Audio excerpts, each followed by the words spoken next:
Hello everyone. आज हम पढ़ेंगे कि लिटरेरी थ्योरी और लिटरेरी क्रिटिसिज्म में क्या डिफरेंस होता है, और इसके साथ ही जानेंगे कि कौन कौन सी मेजर लिटरेरी क्रिटिक्स हैं और कौन सी मेजर लिटरेरी थ्योरीज हैं।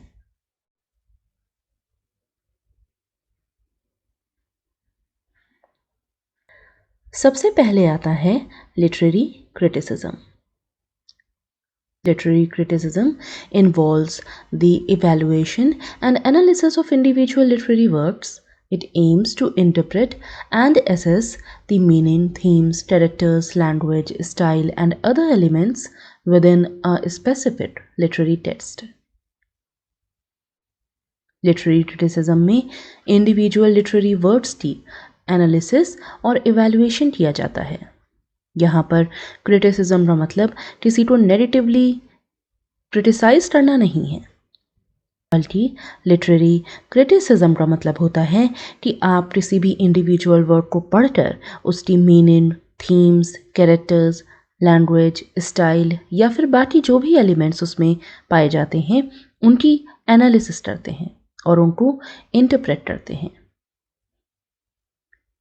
दूसरी तरफ है लिटरेरी थ्योरी। ये लिटरेरी क्रिटिसिज्म के कंपैरिजन में ज़्यादा ब्रॉड होता है। Literary theory on the other hand is a broader and more abstract framework for analyzing and interpreting literature across different works and genres.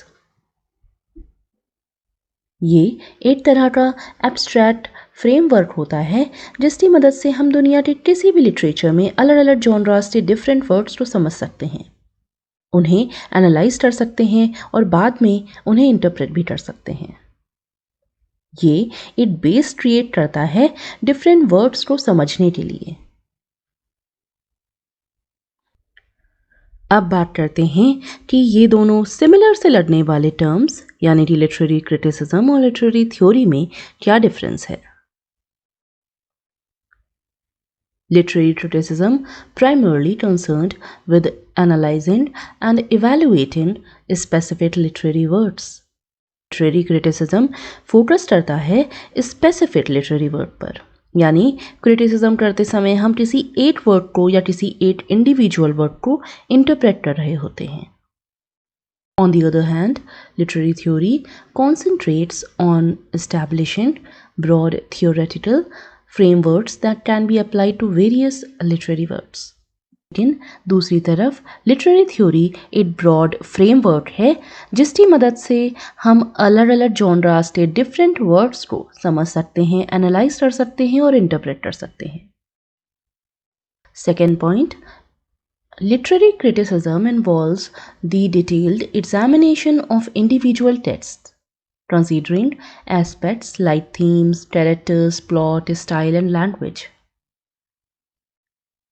Criticism करते समय क्रिटिक इंडिविजुअल टेक्स्ट के कुछ elements पर फोकस करता है, जैसे कि उसकी थीम्स, कैरेक्टर्स, प्लॉट, स्टाइल या फिर language. Literary theory comprises abstract concepts and ideas that underlie the creation, interpretation, and reception of literature across multiple texts. दूसरी तरफ लिटरेरी थ्योरी में हम एब्स्ट्रैक्ट कॉन्सेप्ट्स का यूज़ करते हैं। मल्टीपल टेक्स्ट के क्रिएशन, इंटरप्रिटेशन और रिसेप्शन के लिए literary theory important role play करती है।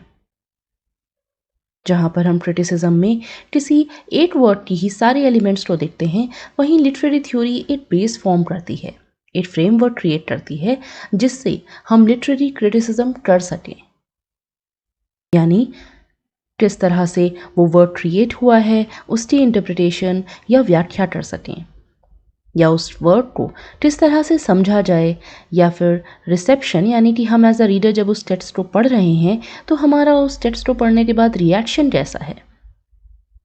इन सब बातों के लिए ज़रूरी होती है literary theory. Third point, literary criticism aims to assess the quality, meaning and significance of a particular work within its cultural and historical context. Criticism किसी पर्टिकुलर वर्ड की क्वालिटी, मीनिंग और उसका कल्चरल या हिस्टोरिकल कॉन्टेक्स्ट क्या है, या वो हमारे समाज के लिए या कल्चर के लिए हिस्ट्री वाइज कितना ज़्यादा इम्पॉर्टेंट है, इसको असेस करती है। Literary theory aims to provide insights into the fundamental nature of literature, how meaning is constructed, and the relationship between literature and society. दूसरी तरफ लिटरेरी थ्योरी ये बताने में हमारी हेल्प करती है कि किस तरह से मीनिंग जनरेट होती है, लिटरेचर के डिफरेंट वर्ड्स का सोसाइटी के साथ किस तरह का रिलेशन है। ये हमें लिटरेचर का फंडामेंटल नेचर समझाती है। Fourth point, in essence literary criticism is concerned with detailed analysis and evaluation of individual texts. In a nutshell हम ये समझ सकते हैं कि लिटरेरी क्रिटिसिज्म कंसर्न होती है किसी भी इंडिविजुअल टेक्स्ट की डिटेल्ड एनालिसिस और इवैल्यूएशन से। Literary theory seeks to establish theoretical paradigms that can offer insights into the nature and interpretation of literature. दूसरी तरफ लिटरेरी थ्योरी इस्टेब्लिश करती है थियोरेटिकल पैराडाइम्स को। पैराडाइम एक ग्रीक वर्ड है जिसका मतलब होता है पैटर्न, और इसका यूज किया जाता है किसी सिमिलर अटरेंस को दिखाने के लिए। इसलिए लिटरेरी थ्योरी उन पैराडाइम्स को इस्टेब्लिश करती है जिससे हमें लिटरेचर के नेचर और उसके एसेंस की ज़्यादा अच्छी तरह से समझ हो सके, और हम इन पैटर्न्स का यूज करके किसी भी वर्ड को समझकर उसे इंटरप्रेट कर सकें। पहले क्रिटिक्स किसी पर्टिकुलर वर्ड को पढ़कर उसे क्रिटिसाइज करते थे, लेकिन वो किसी थ्योरी को फॉलो नहीं करते थे। इसलिए हमें लिटरेरी क्रिटिसिज्म लिटरेरी थ्योरी से पहले देखने को मिलता है।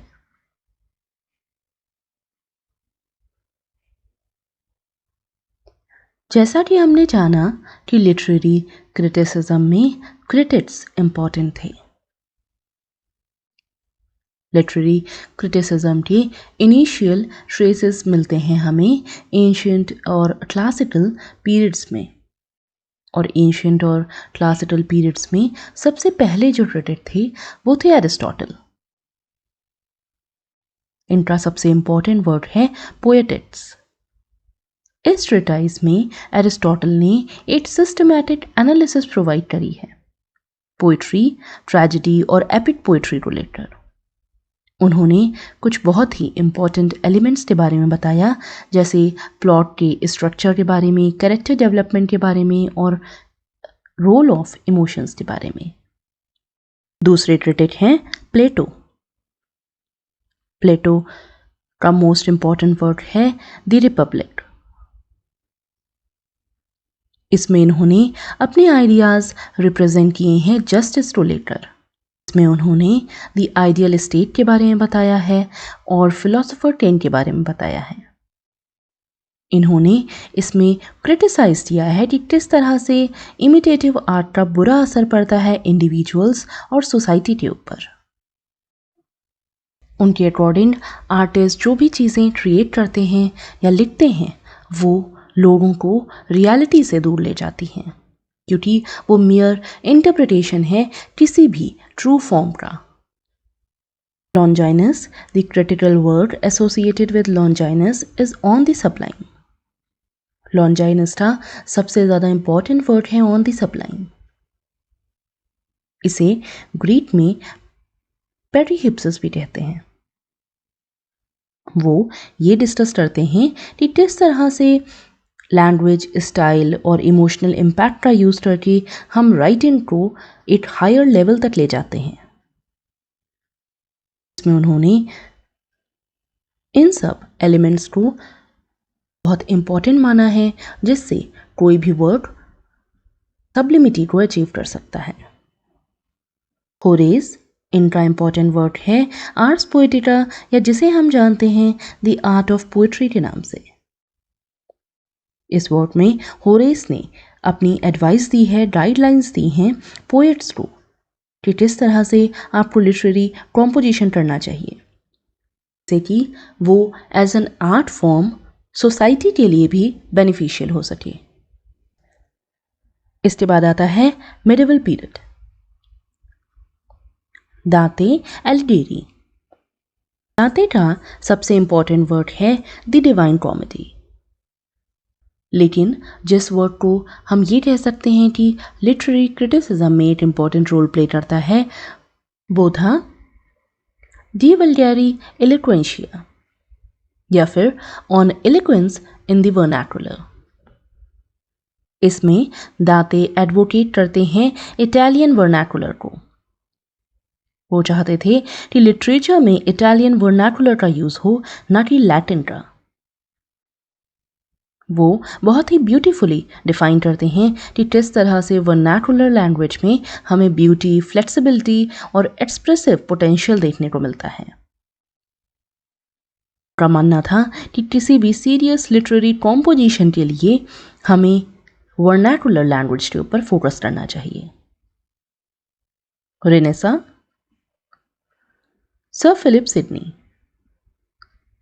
सिडनी का सबसे इंपॉर्टेंट वर्ड जो कि क्रिटिसिज्म के पॉइंट ऑफ व्यू से इंपॉर्टेंट है, वो है द डिफेंस ऑफ पोएसी या फिर एन एपोलॉजी फॉर पोइट्री। इस वर्क में जैसा कि हम नाम से ही समझ सकते हैं कि सिडनी ने पोइट्री को डिफेंड किया है। उनके अकॉर्डिंग पोइट्री एक बहुत ही वैल्यूएबल फॉर्म ऑफ आर्ट है और इसका सोसाइटी में एक बहुत सिग्निफिकेंट रोल भी है। डिस्कस करते हैं कि किस तरह से पोइट्री का मॉरल एजुकेशन में बहुत इंपॉर्टेंट रोल है। पोइट्री अपने फॉर्म के थ्रू लोगों में नोबिलिटी और मोरालिटी को बढ़ाती है, उनमें नोबल एक्शंस को बढ़ावा देती है। वो पोइट्री के बेनिफिट्स को लोगों के सामने लाना चाहते थे। Neoclassicism and Enlightenment. John Dryden, an essay of dramatic poesy. इस ऐसे को 1668 में पब्लिश किया गया था और ये एक डायलॉग फॉर्म में लिखा गया है। इसमें 4 फ्रेंड्स होते हैं जो कि आपस में डायलॉग फॉर्म में बात कर रहे होते हैं। ये डिस्कस करते हैं वेरियस एस्पेक्ट्स ऑफ ड्रामा। इसमें इन चारों फ्रेंड्स के डायलॉग्स के थ्रू हमें पता चलता है कि ये लोग फ्रेंच न्यूक्लासिकल आइडियल्स को रिजेक्ट करते हैं और एम्फसाइज करते हैं कि प्रैक्टिकल एस्पेक्ट क्या हो सकते हैं प्ले राइटिंग के। अगले क्रिटिक हैं अलेक्जेंडर पोप। इनका work an essay on criticism जो कि पब्लिश हुआ था 1709 में, ये काफ़ी ज़्यादा इंपॉर्टेंट है। इसमें उन्होंने एक अच्छे क्रिटिक की क्वालिटीज़ को डिफाइन किया है। उन्होंने डिफाइन किया है कि किस तरह से हम विट का, राइम का यूज़ करके अपनी राइटिंग में एक बैलेंस क्रिएट कर सकते हैं। उन्होंने पोएट्स को, राइटर्स को गाइड करते हुए कहा है कि आप अपने लिटरेरी ट्रेडिशन को फॉलो ज़रूर करिए, लेकिन अपनी ओरिजिनलिटी नहीं खोनी चाहिए। हमें अपने ट्रेडिशंस को फॉलो करते हुए इनोवेशन और डिस्कवरी का यूज़ करके ओरिजिनलिटी मेंटेन करनी चाहिए। Samuel Johnson. इनका इंपॉर्टेंट वर्क है प्रीफेस टू शेक्सपियर। इसमें उन्होंने शेक्सपियर की राइटिंग की मेरिट्स के बारे में बताया है और उनके क्या व्यूज़ थे उनकी ड्रामेटिक आर्ट के ऊपर, इसके बारे में डिस्कस किया है। शेक्सपियर की राइटिंग को एम्फसाइज करते हुए कहते हैं कि उनके अंदर एक बहुत डीप अंडरस्टैंडिंग थी ह्यूमन नेचर को लेकर। वो ह्यूमन नेचर को बहुत अच्छे से समझ जाते थे और उनके कॉम्प्लेक्स कैरेक्टर्स इस बात का सबूत हैं कि उन्हें ह्यूमन नेचर की बहुत अच्छी समझ थी। वो ईजिली ह्यूमन इमोशंस को और एक्सपीरियंसेस को अपने कैरेक्टर्स में इनकॉर्पोरेट कर लेते थे और इसी से उनके प्लेज इतने ज़्यादा फेमस हुए। रोमांटिसिज्म। विलियम वर्ड्सवर्थ ने ऐसे तो कोई क्रिटिकल वर्क नहीं लिखा है, लेकिन उनके प्रीफेस टू लिटरेरी बैलेट्स को हम एक इम्पॉर्टेंट कंट्रीब्यूशन मान सकते हैं लिटरेरी क्रिटिसिज्म के लिए। उनका ये प्रीफेस पब्लिश हुआ था लिटरेरी बैलेट्स के सेकेंड एडिशन में। उन्होंने लिखा था कोलरिज के साथ 1800 में। इस प्रीफेस में उन्होंने आउटलाइन करी है कि उनकी पोइट्री के ऊपर क्या व्यूज़ हैं, लिटरेरी कॉम्पोजिशन करते समय वो क्या थ्योरी अप्लाई करते हैं, और उन्होंने पोएटिक डिक्शन के भी कॉन्सेप्ट को बताया है। आर्ग्यू करते हैं कि किसी भी राइटर या पोएट को नेचुरल रहना चाहिए, सिंपल रहना चाहिए। कोई भी पोइट्री या कोई भी पीस ऑफ आर्ट कॉम्प्लेक्स नहीं होना चाहिए जिससे रीडर्स को कोई भी डिफ़िकल्टी आए और वो ज़्यादा से ज़्यादा उस वर्ड से कनेक्ट कर सकें। सैमुअल टेलर कोलरिज इनका Biographia Literaria significant contribution provide करता है लिटरेरी क्रिटिसिज्म को। इसे पब्लिश किया गया था 1817 में, और इसमें उन्होंने कंबाइन किए हैं अपने ऑटोबायोग्राफिकल एलिमेंट्स को, लिटरेरी एनालिसिस को और फिलोसॉफिकल एक्सप्लोरेशन को। इसी में उन्होंने अपना सबसे famous concept will in suspension of disbelief को कॉइन किया था। इसका मतलब होता है अगर हमें कोई भी वर्क ऑफ आर्ट एंजॉय करना है या कोई भी चीज़ समझनी है, ज़्यादा अच्छी तरह से ग्रैस्प करनी है, तो उसके लिए हमें अपने रेशनल जजमेंट को थोड़ी देर के लिए असाइड कर देना चाहिए। यानी कि एक वर्क ऑफ आर्ट को एंजॉय करने के लिए और अप्रिशिएट करने के लिए थोड़ी देर के लिए अपना स्केप्टिसिज्म और रेशनल जजमेंट को साइड में रख देना चाहिए। तभी हम उस वर्क को पूरी तरह से एंजॉय कर पाएंगे। और यही है will in suspension of disbelief, यानी कि हमें चीज़ों पर भरोसा करना सीखना पड़ेगा, भले ही वो सच हो या नहीं। उन्होंने इसके अलावा फैंसी और इमेजिनेशन का भी कॉन्सेप्ट दिया, जिसमें उन्होंने इमेजिनेशन को ज़्यादा क्रिएटिव माना है, क्योंकि इमेजिनेशन हमें ताकत देती है किसी भी चीज़ को ट्रांसफॉर्म करने की या किसी भी चीज़ को ऐसी नई चीज़ में बदल देने की जो कि इंटरेस्टिंग और मीनिंगफुल भी हो। जॉन कीट्स ने भी कोई एक्सटेंसिव क्रिटिकल वर्क प्रोड्यूस नहीं किया था। इनका कोई क्रिटिकल वर्क हमें नहीं दिखाई देता है, लेकिन इनके कुछ कॉन्सेप्ट्स हैं जो कि क्रिटिसिज्म के अकॉर्डिंग काफ़ी इंपॉर्टेंट हैं, जैसे इनकी philosophy of narrative capability. Keats ने कुछ लेटर्स लिखे थे जिसे वो रिफ़र करते हैं letters to George and Tom Keats. दूसरा था लेटर्स टू फैनी ब्राउन। इसके अलावा भी उन्होंने कुछ लेटर्स लिखे थे जिसमें उन्होंने अपनी इस फिलॉसफी के बारे में बताया है। इस फिलॉसफी के अकॉर्डिंग पोएट्स के अंदर ये कैपेबिलिटी होती है, ये एबिलिटी होती है कि वो अनसर्टेनिटी को एडमिट करते हैं। पोएट्स की इमेजिनेशन इतनी ज़्यादा वास्ट होती है कि वो अनसर्टेनिटी को, एम्बिग्युइटी को एक्सेप्ट कर लेते हैं। वो ज़्यादा लॉजिकल आंसर्स नहीं ढूंढते हैं, रेजोल्यूशन नहीं ढूंढते हैं, और इसीलिए वो आर्टिस्टिक क्रिएशन का एक हाई फॉर्म क्रिएट करते हैं जिसे हम पोइट्री कहते हैं। कीट्स का मानना था कि अगर आपको कोई भी आर्टिस्टिक पीस क्रिएट करना है, मेनली पोइट्री क्रिएट करनी है, तो इसके लिए आपको अपना रेशनल अंडरस्टैंडिंग थोड़ी देर के लिए असाइड करना पड़ेगा। आपको अपने इमोशंस पर भरोसा करना पड़ेगा और अपने एक्सपीरियंसेस को पोइट्री के अंदर इनकॉर्पोरेट करना पड़ेगा। Victorian and modernist criticism. Matthew Arnold का क्रिटिकल वर्क जो कि इंपॉर्टेंट है वो है कल्चर एंड एनार्की। इसे 1869 में पब्लिश किया गया था। उन्होंने कल्चर को फॉलो करना ही बताया है कि कल्चर को अगर हम फॉलो करते हैं तभी हम एक बैलेंस्ड और हार्मोनियस सोसाइटी को क्रिएट कर सकते हैं।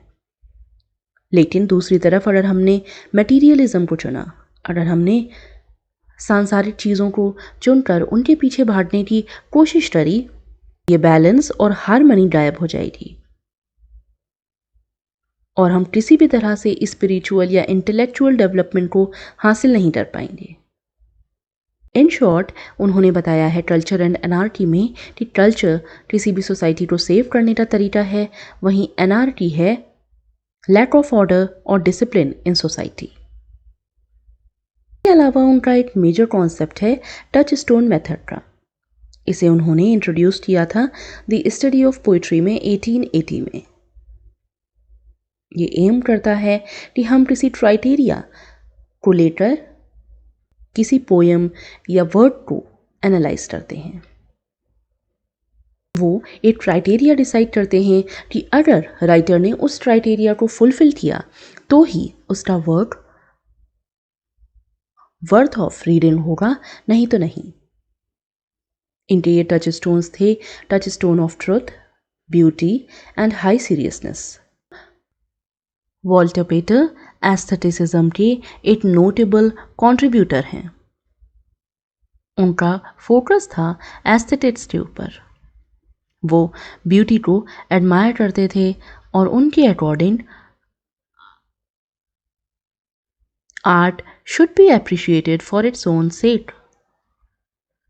इनका मानना था कि आर्ट को एप्रिशिएट करने के लिए आर्ट ही काफ़ी है, यानी क्योंकि वो एक पीस ऑफ आर्ट है इसलिए वो सफिशिएंट है कि हम उसे एडमायर करें, हम उसे परस्यू करें। आर्ट को किसी भी तरह के रीज़न की ज़रूरत नहीं है कि लोग उसे पसंद करें, कि आर्ट का मेन गोल है सेंसरी प्लेजर प्रोवाइड करना, इसलिए हमें आर्ट को आर्ट ही रहने देना चाहिए, रादर हम उसके पॉलिटिकल या सोशल इम्पैक्ट को देखें। टी.एस. इलियट, इनका सबसे इम्पोर्टेंट वर्क है ट्रेडिशन एंड इंडिविजुअल टैलेंट। ये इन्होंने लिखा था 1919 में। इलियट एम्फसाइज करते हैं role of tradition in shaping the work of individual writers, यानी किस तरह से जो प्रेजेंट राइटर्स हैं वो अपने ट्रेडिशन को फॉलो करते हैं, लेकिन उसके साथ ही वो अपना टैलेंट नहीं छोड़ते हैं। वो ट्रेडिशनल राइटर्स को और ट्रेडिशनल वर्ड्स को फॉलो तो करते हैं, लेकिन अपनी इंडिविजुअलिटी, अपनी ओरिजिनलिटी कहीं नहीं खोते हैं। वो उनसे इंस्पायर होते हैं, लेकिन इन्हें पूरी तरह से कॉपी नहीं करते हैं। एक तरह से हमें राइटर के वर्क में ट्रेडिशन भी दिखना चाहिए और उसका इंडिविजुअल टैलेंट भी। इसके अलावा इनके कॉन्सेप्ट जैसे ऑब्जेक्टिव कोरिलेटिव और डिसोसिएशन ऑफ सेंसिबिलिटी भी लिटरेरी क्रिटिसिज्म में एक इम्पॉर्टेंट रोल प्ले करते हैं।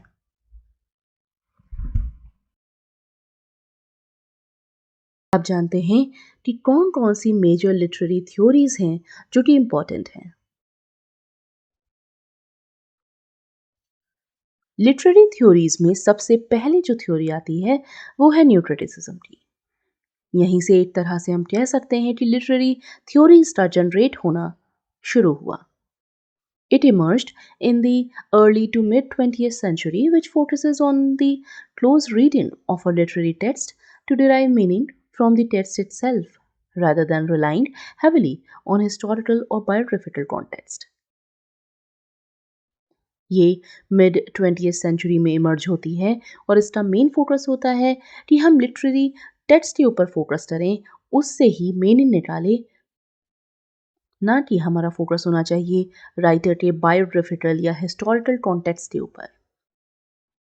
अगर हमारे पास टेक्स्ट है तो हम सिर्फ टेक्स्ट की लाइंस के ऊपर फोकस करेंगे, ना कि किसी राइटर की बायोग्राफी के ऊपर या उसकी हिस्टोरिकल कॉन्टेक्स्ट के ऊपर। इस लिटरेरी थ्योरी के एक्सपोनेंट्स हैं W.K. Wimsatt, F.R. Lewis, J.C. Ransom, Clint Brooks, Robert Penn Warren. अगली लिटरेरी थ्योरी है formalism. Formalism is a literary theory and critical approach that places a strong emphasis on analyzing the formal elements of a literary text to derive meaning. Formalism भी new criticism से ही मिलता जुलता concept है।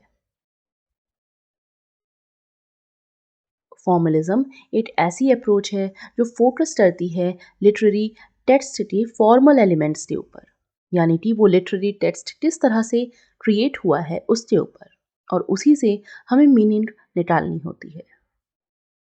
इसके main exponents हैं Victor Shklovsky, Yuri Tynyanov, Vladimir prop,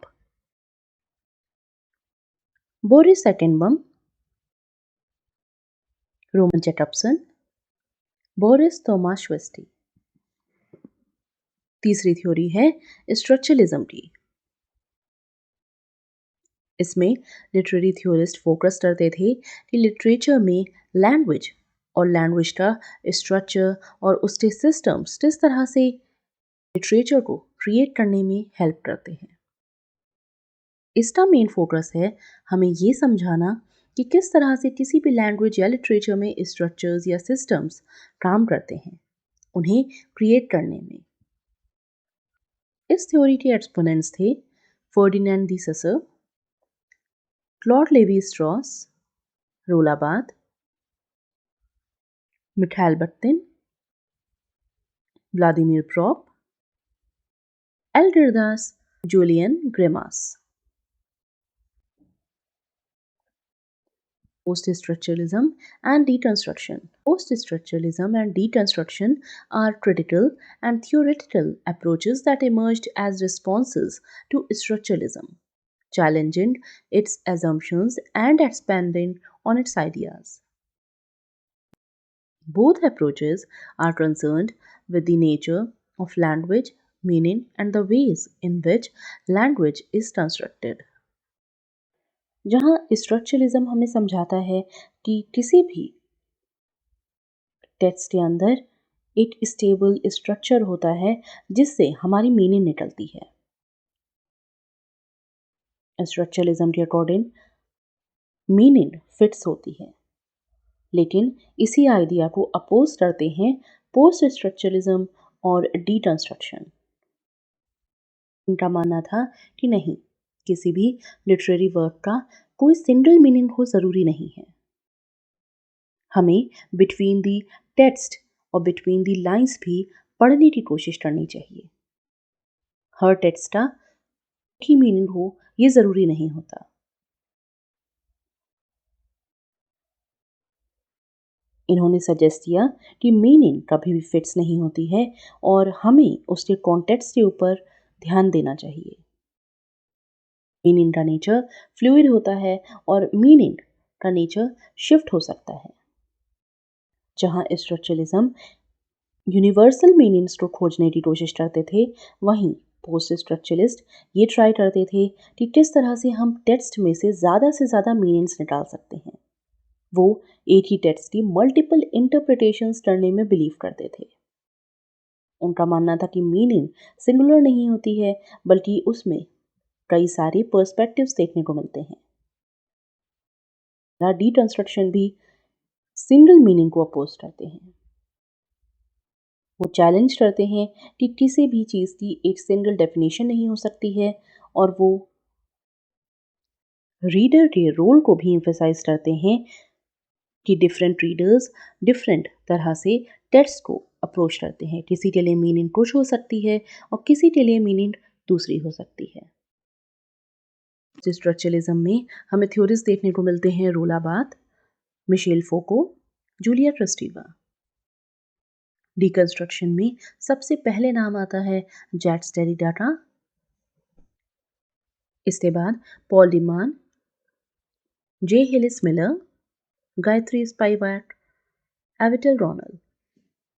Reader response theory focuses on how readers interpret and respond to text, considering how personal experiences and perspective influence meaning. इसी तरह reader response theory में भी हम focus करते हैं readers के ऊपर। ये थ्योरी मेजरली फोकस करती है कि रीडर किसी भी टेक्स्ट को किस तरह से इंटरप्रेट कर रहा है। अलग अलग लोग अलग अलग टेक्स्ट को पढ़कर डिफरेंट तरीके से इंटरप्रेट कर सकते हैं, मीनिंग्स निकाल सकते हैं। लोग किसी टेक्स्ट को पढ़ने पर अपने एक्सपीरियंसेस को उनमें खोजने की कोशिश करते हैं। तो इसी तरह हम मीनिंग को इन्फ्लुएंस कर देते हैं, भले ही उस राइटर ने वो लिखने की कोशिश ना करी हो जो कि रीडर समझ रहा है। लेकिन वो अपने पर्सनल एक्सपीरियंसेस का यूज करके मीनिंग को डिराइव कर सकता है। इसमें मेन राइटर्स थे Louise Rosenblatt, Wolf Grandizer, Norman Holland, Hans Robert Jauss, Stuart Hall, Stanley Fish. अगली इंपॉर्टेंट थ्योरी है फेमिनिज्म की। It examines gender roles, representation of women, and patriarchal norms in literature. जैसा कि हमें नाम से ही पता चल रहा है कि फेमिनिज्म में हम जेंडर रोल्स को एग्जामिन करते हैं। इसमें हमें पैट्रियार्कल नॉर्म्स देखने को मिलते हैं और विमेन का रिप्रेजेंटेशन देखने को मिलता है विमेन के ही पॉइंट ऑफ व्यू से। वैसे तो इस थ्योरी में हमें सब फीमेल थ्योरीज देखने को मिलती हैं, लेकिन इसमें इम्पॉर्टेंट नाम है जे.एस. मिल का भी। ऐसा इसलिए क्योंकि वुमेन राइट्स को, लिबर्टी टू इंडिविजुअल राइट्स को बढ़ावा देते थे और उन्होंने अपनी वाइफ के साथ वर्ड लिखा था द सब्जेक्शन ऑफ वुमेन। उन्होंने फोकस किया है सोशल इनजस्टिस के ऊपर, इक्वालिटी ऑफ सेक्सेस के ऊपर, मैरिज, रिलेशनशिप्स एट्सेट्रा के ऊपर। इसमें उन्होंने विमेन एजुकेशन की भी बात करी है और सोसाइटल नॉर्म्स को चैलेंज भी किया है। इसके अलावा हमें इसमें लिटरेरी थ्योरीज देखने को मिलती हैं Mary वोllस्टोनक्राफ्ट, Margaret Fuller, Elaine Showalter, Simone de beauvoir, Virginia Woolf, Kate Millett, Judith Butler, Helene Cixous, Sandra and Susan Gilbert और शोलामित फायरस्टोन। अगली थ्योरी है मार्क्सिज्म की। It analyzes literature in terms of class struggle, social inequalities, and the portrayal of power dynamics within society. Marxism, जैसा कि हमें नाम से ही पता चल रहा है, कार्ल मार्क्स की थ्योरी के ऊपर बेस्ड है। कार्ल मार्क्स और फ्रेडरिक एंजल्स ने अपने वर्क में कैपिटलिज्म के बारे में बताया है। वो एडवोकेट करते हैं क्लासलेस सोसाइटी को। उन्होंने अपने वर्क दास कैपिटल में क्लास स्ट्रगल के बारे में बताया है कि किस तरह से कैपिटलिज्म सोसाइटी को दो भागों में बांट देता है। एक होते हैं वर्किंग क्लास और दूसरे होते हैं ओनर्स। और इसी में हमें पावर डायनेमिक्स देखने को मिलती है। जाहिर तौर पर जो ओनर्स हैं वो अपनी पावर का इस्तेमाल करते हैं और जो वर्किंग क्लास है उन्हें कहीं ना कहीं एक्सप्लॉइट होना पड़ता है। इस तरह हमें सोसाइटी में सोशल इनइक्वालिटी देखने को मिलती है। इस थ्योरी के मेन एक्सपोनेंट्स थे Karl Marx and Frederick Engels, George Lukacs, Valentin Voloshinov, Raymond Williams, Terry Eagleton, Fredric Jameson, Theodor Adorno, Walter Benjamin, Pierre Bourdieu और अर्नेस्ट मेंडल। इसके बाद आता है new historicism. It emphasizes the interconnectedness of literature and history. Focus करता है कि किस तरह से हिस्ट्री का इम्पैक्ट पड़ता है लिटरेचर के ऊपर। मेन एक्सपोनेंट्स थे Stephen Greenblatt, Louis Montrose, Jonathan Goldberg, H. Aram Veeser. Queer theory, it seeks to explore and challenge societal norms and assumptions about gender, sexuality, and identity. It questions traditional categories of sexual orientation, gender roles, and binary understandings of identity, aiming to create more inclusive and complex perspectives. Queer एक umbrella term है जिसमें हम उन सभी लोगों को include करते हैं जो कि हेट्रोसेक्सुअल नहीं हैं। LGBTQ कम्युनिटी को अक्सर क्रिटिसिज्म का सामना करना पड़ता है, इसलिए ये थ्योरी चैलेंज करती है सोसाइटल नॉर्म्स को। जो जनरल एजम्पशंस हैं जेंडर को लेकर, सेक्सुअलिटी को लेकर और आइडेंटिटी को लेकर, उसे ये थ्योरी एक्सप्लोर करने की कोशिश करती है कि किस तरह से हम सभी को एज अ ह्यूमन बीइंग एक सेम प्लेटफॉर्म दे पाएं एक्सप्रेशन का। इस थ्योरी के एक्सपोनेंट्स एक मोर इंक्लूसिव सोसाइटी क्रिएट करना चाहते हैं जिसमें हमें जेंडर को लेकर इक्वालिटी दिख सके। इसके मेन एक्सपोनेंट्स थे Eve Kosofsky, Sedgwick, Michael Warner, Lauren Berlant, Judith Butler and Adrian Rich. Eco-criticism is a literary theory that focuses on the relationship between literature and the natural world, as well as the cultural, social, and environmental implications of this relationship. Ecology study करती है humans को, living organisms को और उनके physical environment को, यानी कि जहाँ पर हम रहते हैं, हमारे आसपास कौन कौन से living organisms हैं और हमारा अपने फिजिकल एनवायरनमेंट के साथ कैसा रिलेशनशिप है, ये हम पढ़ते हैं इकोलॉजी में। इकोलॉजी और लिटरेचर को कंबाइन कर दिया जाता है तो बनता है इको क्रिटिसिज्म। यहाँ पर लिटरेचर स्कॉलर्स एनालाइज करते हैं कि किस तरह से लिटरेचर सब्जेक्ट ऑफ नेचर को ट्रीट करता है।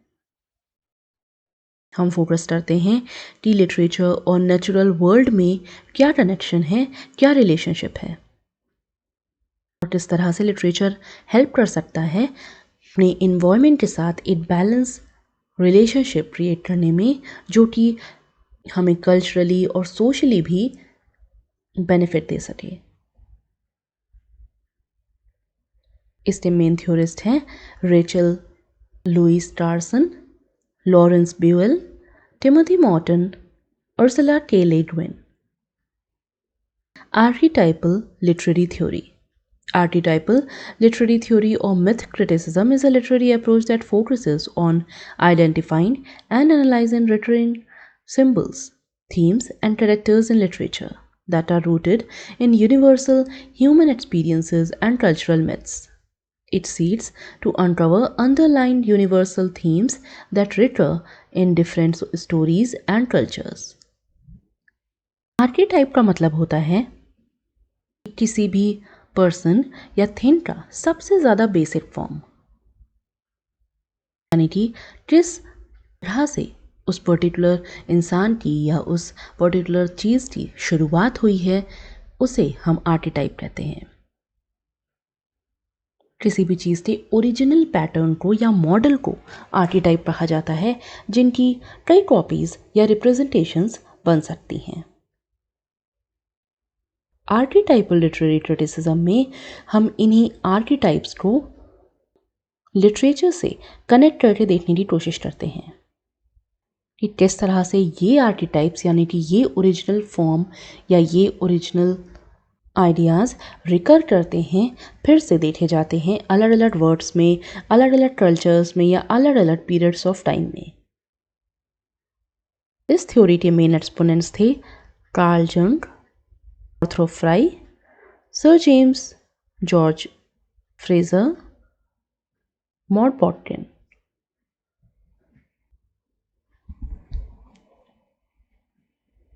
Post colonial literary theory or post colonialism, an approach to analyze literature that focuses on the effects of colonialism, imperialism, and domination on cultures, societies, and individuals.